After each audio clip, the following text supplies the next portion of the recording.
Morning light spilled across the marble floors of Denver County Courthouse, revealing dust that never seemed to settle. The building, proud and imposing, had long been considered a monument to order.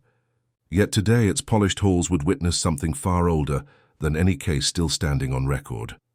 Detective Claire Morano balanced a small cardboard box marked, "State Evidence, Do Not Destroy," as she climbed the courthouse steps.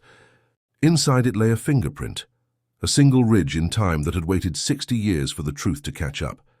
The Cold Case Division had flagged it during a forensic DNA review, and the match stunned the department. It belonged to the city's most respected judge, Walter Keene. In courtroom 3, the old judge presided as though the world remained honest. His gavel fell with precision, and his words carried the firm cadence of someone who believed justice was a clean concept. Yet beneath that composure, he carried the uneasy tremor of memory. The name Eleanor Price had reappeared after half a century of silence. Back in January 1964, she'd been a Capitol Hill intern, bright, outspoken, and found dead in an abandoned storage shed. The case never made headlines beyond its first week. No connections, no motive, no noise. Until now, Morano waited for the session to end, then crossed the silent corridor toward chambers. She knocked twice. "Enter," came the familiar baritone. Keene looked up from a stack of rulings. His eyes were pale blue, sharp despite his 75 years. "Detective Claire, isn't it? To what do I owe this?" Surprise. She set the box on his desk. "We reopened case file 60192, Price Eleanor. One of our recent DNA sweeps pulled a match, and the fingerprint on the recovered photograph belongs to you." He froze, hands hovering mid-air. "That's absurd. It's verified." Keene exhaled slowly and sank back into his chair. "Where did you find it?" "In storage. It was attached to a photograph from your fraternity banquet, 1963. He gave a faint, humorless smile. "You've come all this way over a party photo?" "It was found in her apartment." Something flickered behind his calm exterior. He turned toward the window, where light fractured through snow. "Eleanor, she wanted to be a lawyer before the law decided otherwise." "You knew her?" "Everyone did," he said quietly. "She worked for the district attorney's office as a clerk. Smart, fearless, too honest for her own good." Morano stepped closer. "Honest about what?" There were whispers. "Payoffs, missing funds. She hinted that she'd found proof. I told her to leave it alone. You argued with her." His eyes met hers. "Yes, the night before she disappeared. She wanted to go public. I wanted her safe." Morano studied him. "Where were you that night?" "Home," he said, too quickly. "My father and I ran a photography studio then. I spent the evening there developing pictures." She lifted a photo from the box, Eleanor smiling among men in suits. "You developed this?" He sighed. "I did. She asked me to." The negatives were taken for a justice reform newsletter that never printed. And the fingerprint? He smiled thinly. "Accidents happen in dark rooms." The measured reply didn't fit the tremor in his hand. Morano leaned back, voice quiet but deliberate. "Sir, the print wasn't the only thing on that image. There's residue from developer fluid, the same chemical your father used." Keene's jaw tightened. "You're implying what exactly?" "I'm saying this isn't just an old mistake.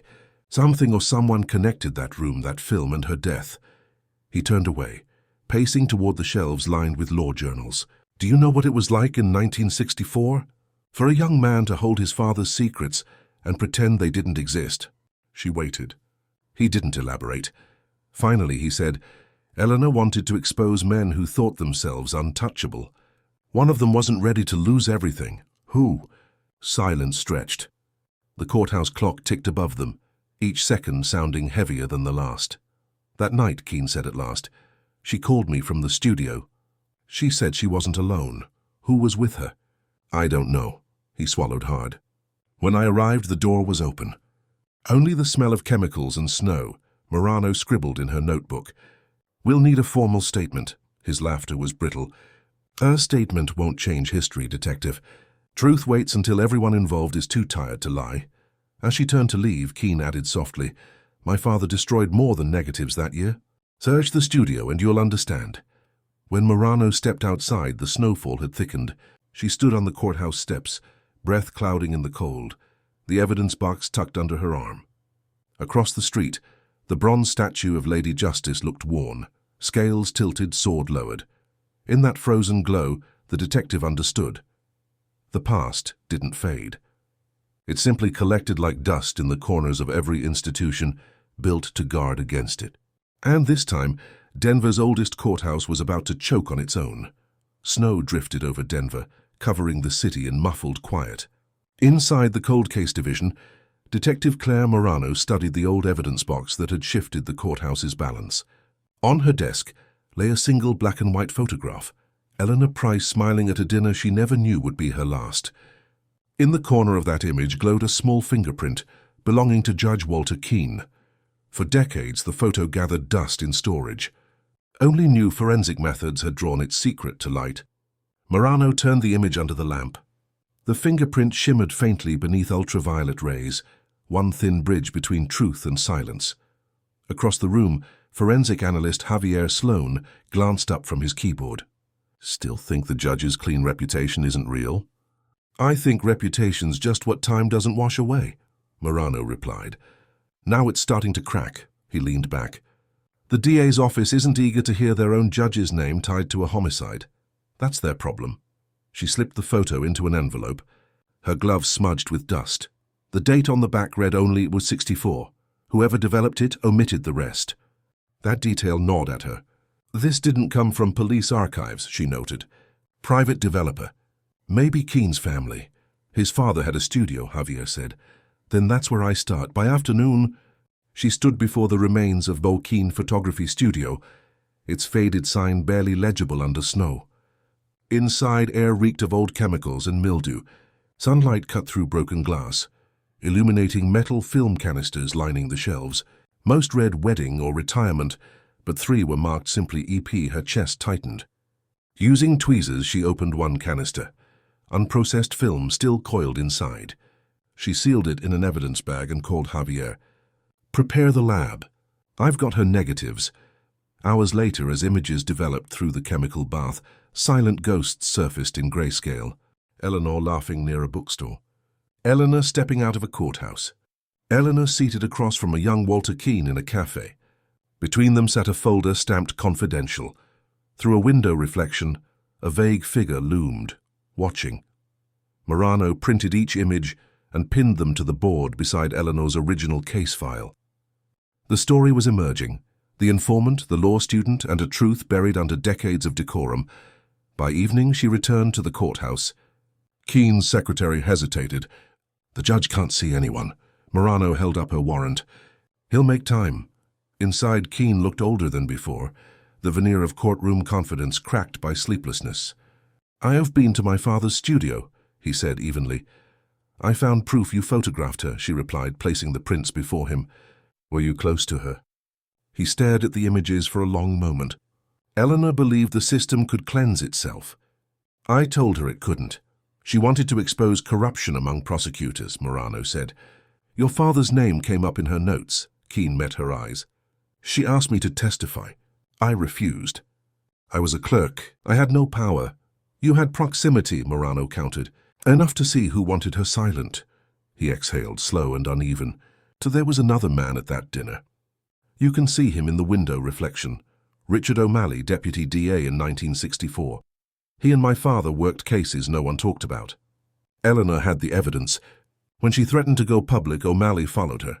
And you watched." "I tried to stop him," Keene said quietly. "She drove off before I caught up.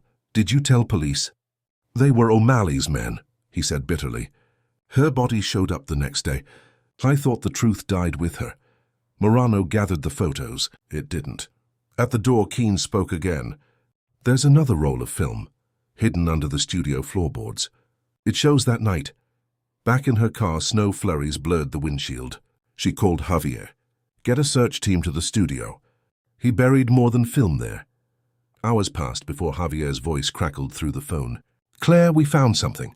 One roll was missing frames, but the last photo survived." Her pulse quickened. "What's on it?" "It's Eleanor, in the shed. Someone's standing behind her." Morano tightened her grip on the wheel. "O'Malley?" "No," Javier said quietly. "It's Keene's father." Silence, Outside, the wind pressed against the car windows like the breath of the past itself. She pictured the young woman frozen mid-laughter in those photos, and the hands that shaped the negatives. The lines between guilt and inheritance blurred. As she drove back toward the courthouse, Denver slept beneath a silver sheet of snow. The evidence had spoken, but the truth, she realized, might still choose its own sentence. The sins of men had outlived their bodies, waiting for justice to catch up. And now, after 60 years, it finally had a witness who refused to look away. The old Keene photography studio smelled like ghost chemicals and time. Dust danced in pale beams as Detective Claire Morano stepped inside. The building looked frozen mid-action, equipment intact, shelves lined with forgotten rolls of film, the air heavy with something left unsaid. She crouched near the enlarger table. A faint hollow knocked beneath her boots. Using her pocket knife, she lifted a loose panel. Underneath lay a small black tin box, locked and sealed by rust. The CSU team arrived minutes later. Javier Sloan knelt beside her, hands steady. Hidden compartment. Someone wanted this buried.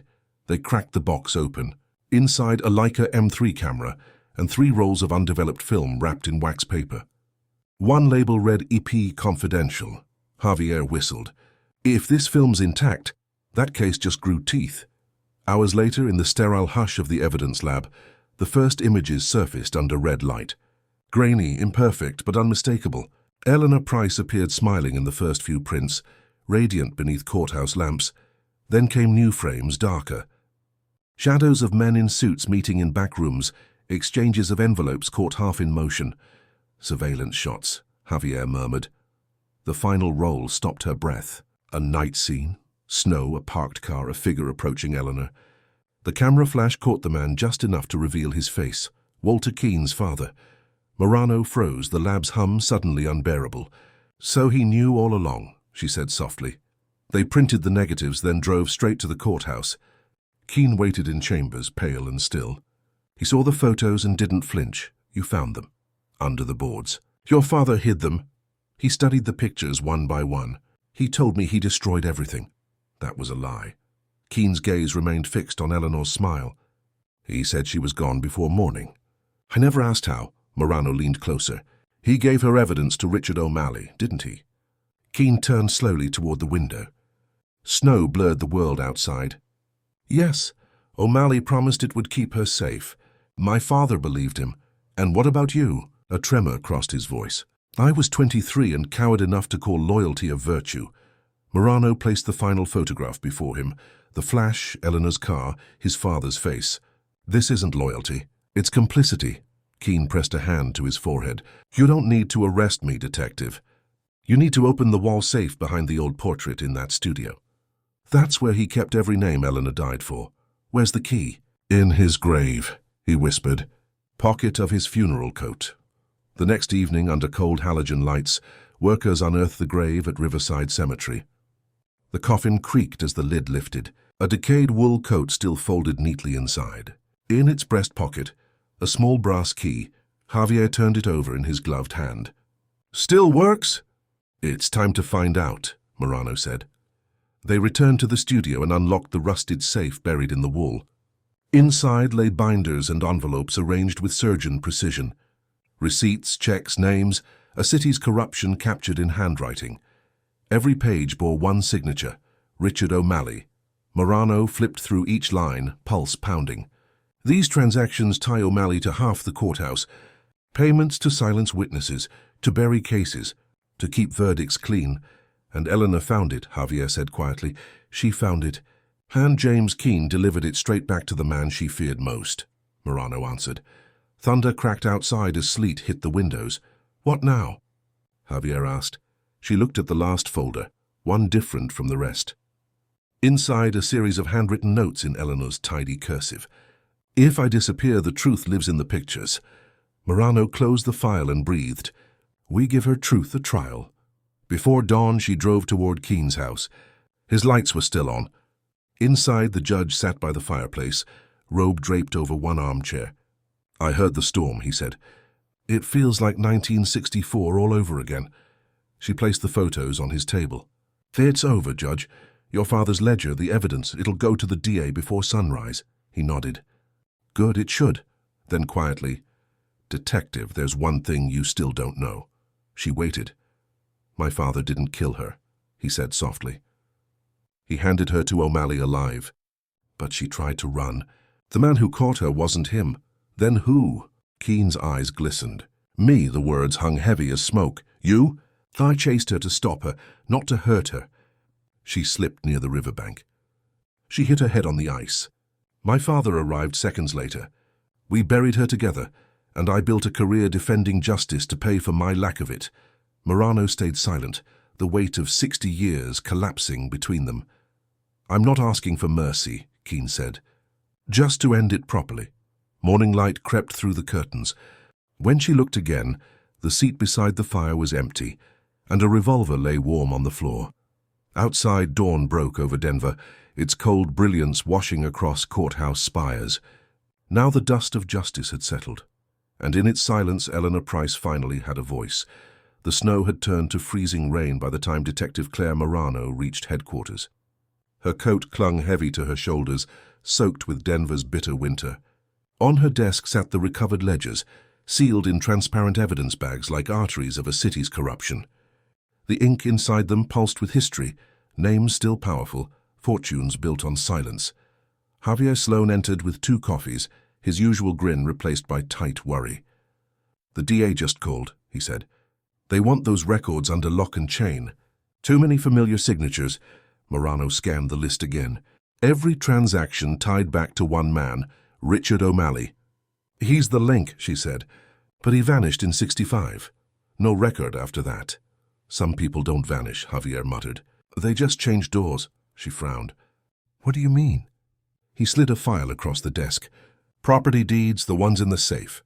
Half of them were transferred to shell companies in the 70s. Guess who signed as witness?" She flipped the page. "Walter Keene." Her pulse quickened. So never escaped his father's shadow after all. The office fell silent, the fluorescent lights buzzing overhead. Rain tapped a staccato rhythm against the windows. "Claire," Javier said softly, "you're making this personal." "It already is, by noon." They met the district attorney Samuel Delaney, a man too polished for the grey hairs he'd earned. He adjusted his glasses, studying the ledgers with cautious detachment. "You realize these could upend half the state's judiciary," he said. "You're accusing foundations, donors, even former governors." "I'm following evidence," Morano replied. "If history waited 60 years, it can handle the truth now," Delaney sighed. "You'll need more than old paper. We can't accuse ghosts. That night sleep refused her." The case file stayed open beside the window as thunder rolled over the Rockies. Eleanor Price's photograph rested atop the stack, a ghost softly accusing. When her phone rang at 2 a.m., she expected Javier. Instead, a recorded voice played, "Detective Morano. Leave the investigation now or it ends with another file closed." The line cut to silence. She stared at the dark screen. The call had come from a courthouse extension. By sunrise, she was back in her car, parked outside Keen's home. Smoke curled from the chimney, faint against the grey horizon. She stepped out, boots crunching ice, and knocked on the door. Keen opened it wearing the same expression he'd worn in chambers, weary authority cracked by truth. "Detective," he said, "you don't take warnings well. You left your phone line open last night." "Wasn't me," he answered quietly. "They're watching both of us now." Morano glanced past him. The living room was immaculate.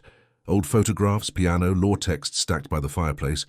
Above the mantel hung a frame identical to the one from the studio safe. Inside it, a newer photo replaced the portrait. A younger Keen at his judicial swearing-in. Hand raised, smile rigid. "You kept his frame," she said. "I owed him too much to pretend I didn't." She handed him a copy of the ledgers. "Your father's records show you authenticated the transfers after O'Malley disappeared." Keen stared at the pages like they might catch fire. "I was coerced. O'Malley threatened my mother. He made me sign so my father's reputation would die cleanly. You still covered murder for him." "I covered my own," Keen whispered. Morano froze. He looked up slowly. "When she fell, Eleanor, my father wasn't there yet. It was me. She slipped on the ice when I grabbed her arm. I thought she was gone. My father cleaned the rest. She didn't drown," Morano said quietly. "No," He sat down hard, voice trembling. He made it look like she vanished to save me. Then O'Malley took what was left. Her story, her evidence, her life's work. I've spent my career pretending justice can be pure. You had 60 years to confess and destroy what was built from guilt? No, but now the truth wants out. He handed her a small metal flash drive. You'll find the same records scanned. I've kept copies hidden in my chamber's vault. When she took it, their eyes met. This won't save you, she said. I don't need saving. Just closure. As she left, Keene's parting words followed her into the storm. They'll come for you next. An hour later, Javier's urgent call shattered the drive back to headquarters. Claire, we've got a fire alarm at the evidence room, 3rd floor. By the time she arrived, smoke poured through the corridor. Fire crews battled flames already too controlled to be accidental. Inside, the archival chamber was gutted. Every hard copy of the ledgers was gone. Javier handed her a melted fragment of plastic. Flash drive safe. She reached into her coat pocket. Empty. Outside, the DA's sedan rolled past. Delaney behind the wheel, phone pressed to his ear. Eyes not meeting hers. Morano stood under the downpour, the courthouse alarms echoing behind her. Denver glowed faintly in the wet distance. A city of justice. Rebuilt on ashes. Somewhere Eleanor Price's truth remained intact, carried only in memory, and the detective who refused to bury it again. The smell of smoke lingered through the Denver police headquarters long after the flames were out. Charred folders, melted flash drives, the ghost of 100 unsolved cases gone in one night. Detective Claire Morano stood before the blackened evidence vault, boots sinking into ash. This wasn't an accident. It was a surgical strike. Javier Sloan handed her a clipboard, face pale under neon light. Arson team confirmed use of thermite compound, military grade. Someone didn't want us salvaging anything. Or someone inside didn't want it found, Morano muttered. He looked uneasy. The DA? Maybe not directly. She stared at the broken door. But someone he protects. Outside, sirens wailed faintly over wet streets. The investigation was already being redirected by higher authorities. Language that always meant buried. By mid-afternoon, Morano sat alone in the conference room. Rain streaked against the windows, blurring the skyline. Every motion report had vanished with the files. The only surviving evidence was the partial copy she'd emailed to her personal drive that morning. She plugged her laptop in and scrolled through scanned pages from the ledger. Most were burned duplicates, until one image caught her attention. It wasn't a document. It was a surveillance photo.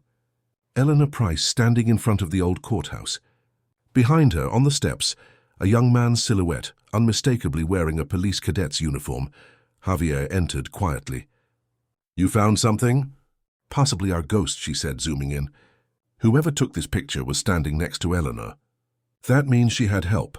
From someone on the inside. Police? Morano nodded. This badge emblem, 1964 Academy issue. Those files burned last night too. Not all of them. She pulled an old personnel register from the cabinet. I printed this last week. Only 50 cadets graduated that year. Javier scanned the names. You're not gonna like number 17. She followed his finger. Samuel Delaney, the district attorney. Her mind raced. He wasn't just part of the cleanup. He was the origin. They left for the courthouse immediately. Rain hammered rooftops like distant applause. Delaney's office lights glowed faint above the empty courtroom, the golden seal of justice flickering behind glass. He looked up as they entered, calm as ever. Detective Morano. You look cold. You lit the fire, she said flatly. He smiled softly. That's a serious accusation. The ledgers are gone, but the images remain. You were at the academy when Eleanor Price died. You and O'Malley were protégés under James Keene. Delaney adjusted his cufflinks slowly. I was a boy following orders. She was killed because of those orders. He leaned back, exhaling. Eleanor was brave. Too brave.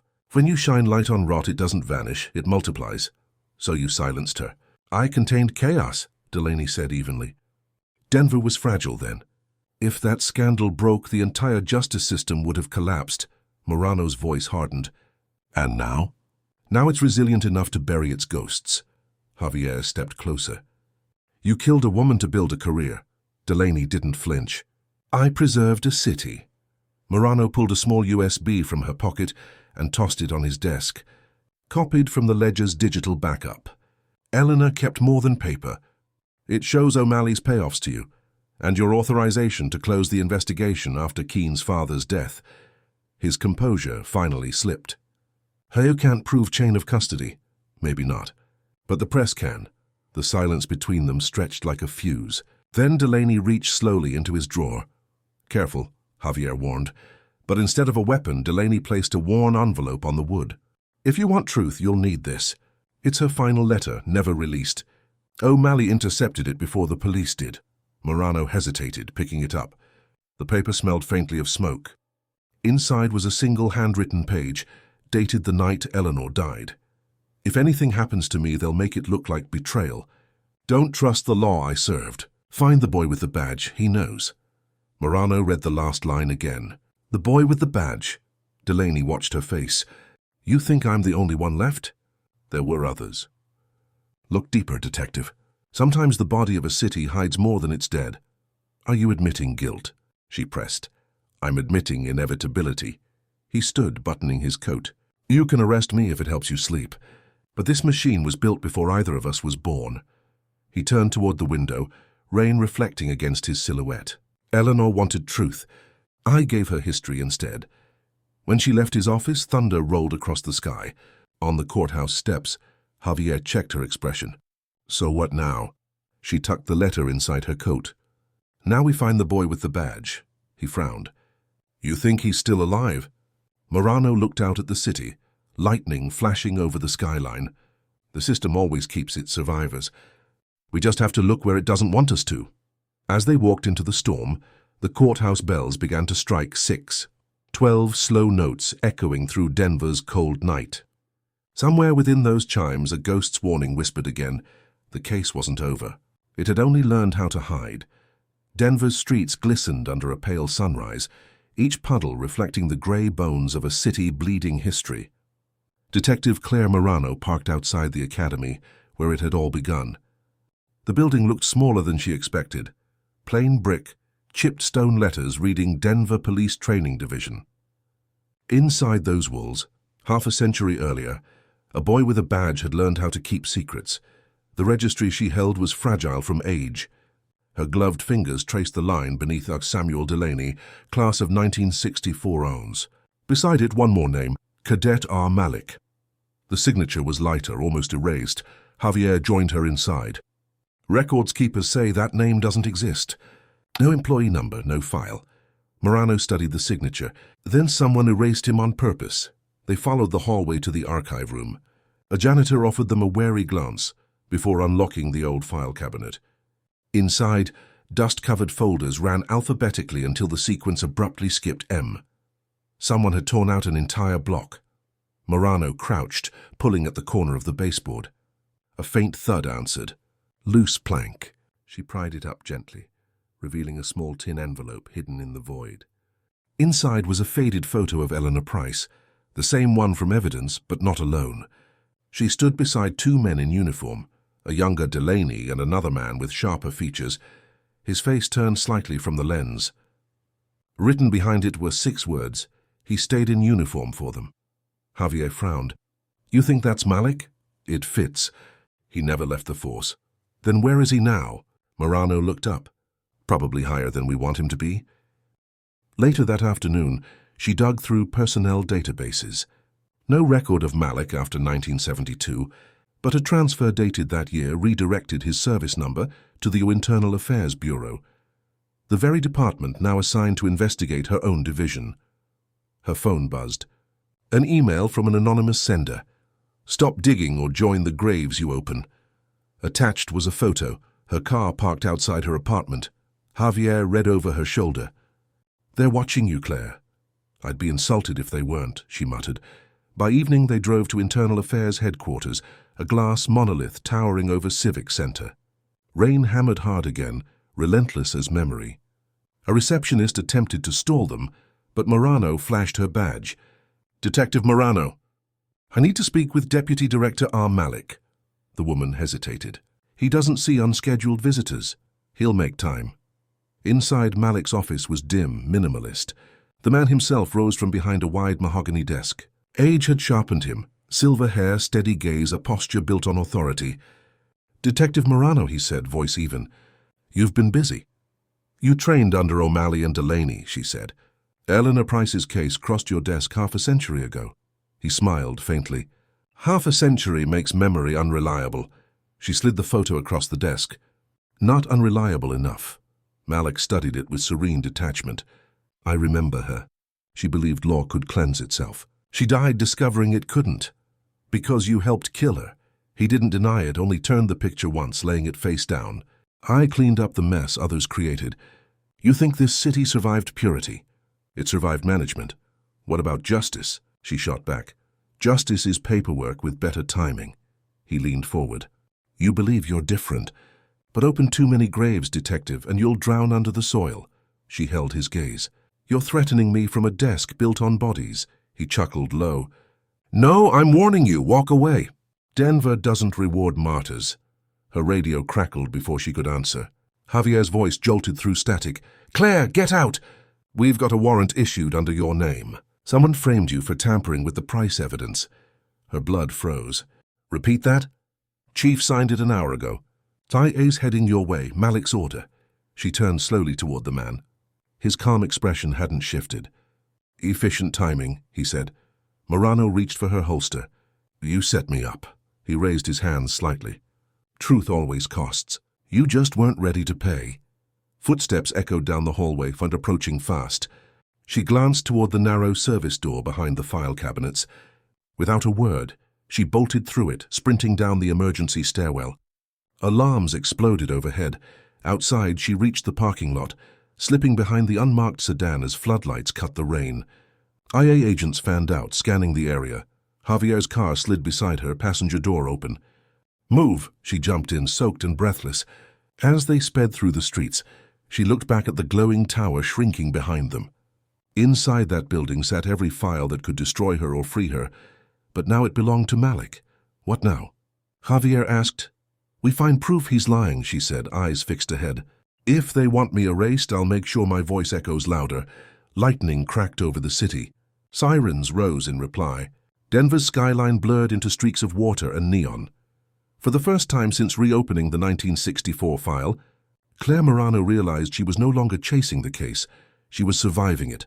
Night fell over Denver like a confession whispered too late.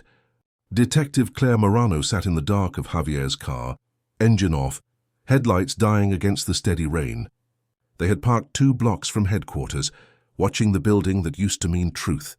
Inside it now sat people who wanted her erased. "IA's got your warrant pinned to every desk," Javier murmured. "If you step through that door, they'll cuff you before you can breathe." "I'm not hiding," she said, eyes fixed on the glass tower. "If I run, they win." Javier leaned forward, resting his arms on the wheel. "They already think you doctored files." Someone swapped timestamps on the Price evidence backups. "Malik," she muttered. "He's rewriting history in real time." Rain drummed harder on the windshield, each drop another reminder of a city that didn't want saving. "Where's the original database host?" Javier asked. "Server farm on Colfax. Only a handful of admins have access, and one's retired, Rob Ellis. He's been off the grid 10 years. Then he's our new best friend." They drove east, headlights biting through fog. The neighborhood turned industrial. Shuttered warehouses, flickering streetlights, silence thick as guilt. A single house stood lit at the end of the block. Inside, Rob Ellis looked like time had forgotten him. Beard grown wild, eyes wary yet sharp. "I told them 30 years ago the department would eat itself," he muttered as he let them in. "We need access to the internal archives," Morano said. "Malik's erasing evidence, probably rewriting the O'Malley ledger and Price case." Ellis nodded. "Figured that snake still breathed." "The archive backups weren't pure digital. I ran hybrid magnetic tapes. If he overwrote them, bits still linger. Ghost data. How long to recover it? Half a day.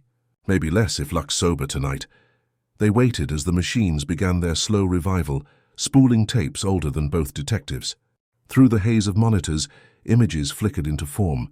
Names, case numbers, payment ledgers. Most were static noise until one file appeared clear. Eleanor Price, her personnel report. A note appended weeks before her death.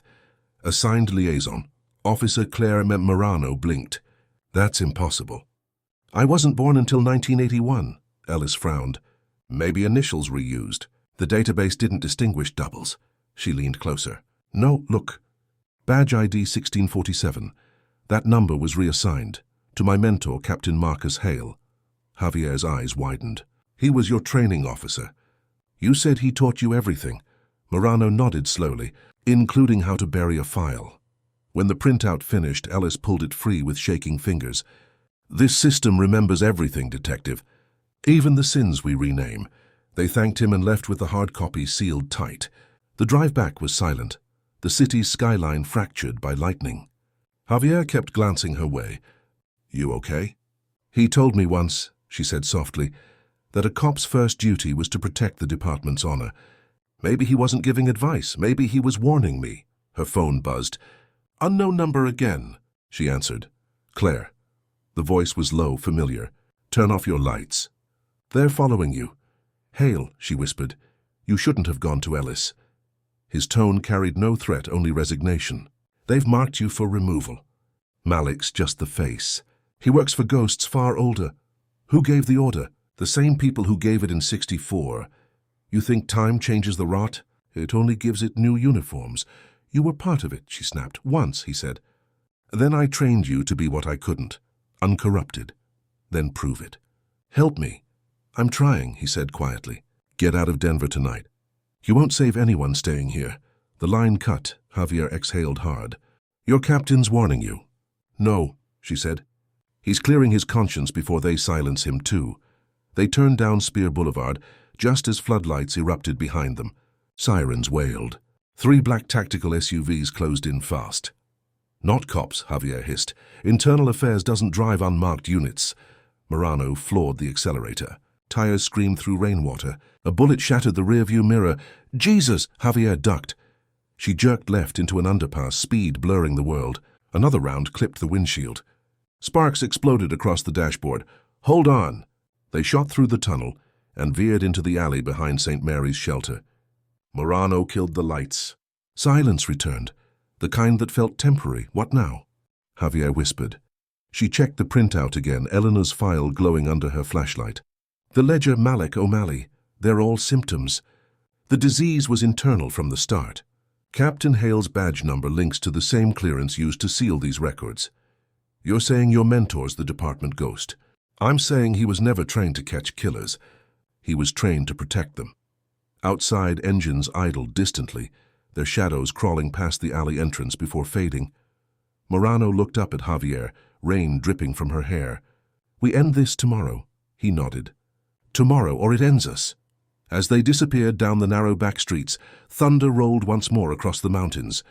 In the flicker between lightning strikes, the city's badge insignias reflected like eyes, watching from every billboard and street sign, the ghosts still guarding their secrets. The morning after the chase, Denver woke under a bruised sky.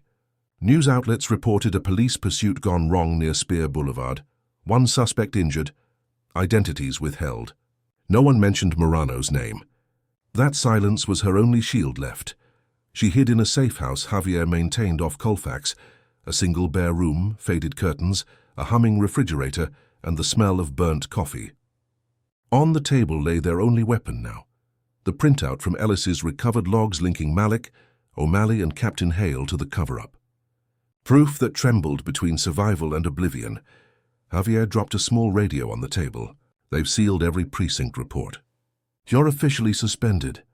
I expected worse, she said, forcing a grim smile. He scanned the street through cracked blinds. You think Hale will reach out again? He doesn't need to. He warned me to run, remember? That's what guilty men do before they vanish. They worked in silence until the phone rang, the burner line. Morano hesitated, then answered. The voice on the other end was calm, low, familiar. Detective Morano, said Captain Hale. If you're alive, you've already seen the rot grow roots. I'm staring at them, she replied. And you're one of them. Not anymore. Listen carefully. Malik's setting a memorial press release tonight. 10 p.m. City Hall. He's killing the story before it breathes. If you want a stage, that's your last one. Why warn me? Because once he's done, neither of us exists. The line went dead. Javier looked at her. You trust him? No, but I trust his fear. That evening, rain returned in hard streaks, slicing across glass towers and streetlights. City Hall glowed like a cathedral smothered in fog. Reporters were already gathering, cameras steady, waiting for statements about ongoing administrative integrity reviews. Morano moved through the crowd, hood up, press badge forged. Javier monitored from across the square in a parked car. Through his earpiece, his whisper barely carried over thunder. "You've got 3 minutes before they recognize you." Inside, the grand foyer spilled with uniforms and suits, the department's finest illusion of order. At the podium stood Hun Deputy Director R. Malik, haloed by flashbulbs, voice smooth as scripture. "For 60 years, he announced, Denver's justice system has survived tests of integrity. Tonight we reaffirm our faith in it." Morano stepped forward. "You mean bury it again?" Heads turned. For a heartbeat, silence hung heavy enough to shatter. Malik's expression barely changed. "Detective Morano," he said, toneless, "you're out of uniform, and you're out of alibis." She raised the file high. "These are corroborated records pulled from pre-digital archives. Eleanor Price's death wasn't spontaneous. It was sanctioned. Home Alley ordered it. Your predecessors funded it, and you kept the machine running." The hum of cameras erupted, flashes ripping through the air like lightning. Security guards moved instantly, but Malik lifted a hand, ordering calm. "You have nothing admissible." "Maybe not," she said. "But the public does." She threw the papers to the floor, photocopies soaked fast by rain from the open doors. Journalists lunged. Microphones collided. "You built this department on blood," Morano shouted. "You taught entire generations to mistake silence for honor." "Not anymore." Malik's voice faltered for the first time. "You're finished. So are you." He stepped toward her, lowering his tone. "You think this city survives without its skeletons? We kept it safe by being wolves with badges. And now everyone sees the teeth," she hissed. Before he could answer, a flash popped outside, not from the cameras, but from a side corridor. A single gunshot followed, cracking like thunder. Glass shattered behind the podium. Chaos exploded. Officers dove, crowd scattering. Javier stormed inside, weapon drawn, but it was already over. Malik lay on the marble floor, blood spreading beneath him. Smoke rose from Hale's pistol across the hall. "He was aiming for you," Hale muttered, lowering the gun. "I finished it." Morano stared at him, drenched, trembling. "And now the story dies with him." Hale stepped forward, handing her the smoking weapon. "No, it lives with you." Sirens wailed outside. Security closed in. Hale raised his empty hands, voice calm. "Tell them I confessed. They'll need a villain. Let them choose me." Before she could speak, he stepped into the flood of officers swarming the corridor. Hands cuffed him roughly, cameras trailing every second. Javier pulled her aside, whispering, "We have to go now." "No," Morano said, staring at the chaos. "It's done." By midnight, headlines flooded across every regional outlet. Deputy Director killed, internal affairs scandal erupts. Hale's arrest dominated front pages. The department called him a traitor. Malik was buried a martyr. The next morning, Morano filed her resignation. She left a single envelope on the commissioner's desk, a USB stick labeled Eleanor Price, 1964 to 2025. Weeks later, the first public inquiry began. Anonymous documents flooded journalists' inboxes, no source named. Only one phrase appeared in every signature line: "Truth doesn't retire." On a grey morning near the river, Morano stood outside the closed Keene courthouse. Snow began to fall again, soft, indifferent, infinite. She whispered to the quiet city, "You're free, Eleanor." Maybe just a little. And with that, Detective Claire Morano walked away from Denver's skyline, leaving behind both a ghost and a legacy, knowing the world might never thank her, but would never again forget. For years, these cases were forgotten. But the truth doesn't stay buried forever. Here we reopen the files, reveal the evidence, and give a voice to those who were silenced. Subscribe now and step inside the archive where time, lies, and justice finally meet. Because every secret eventually speaks.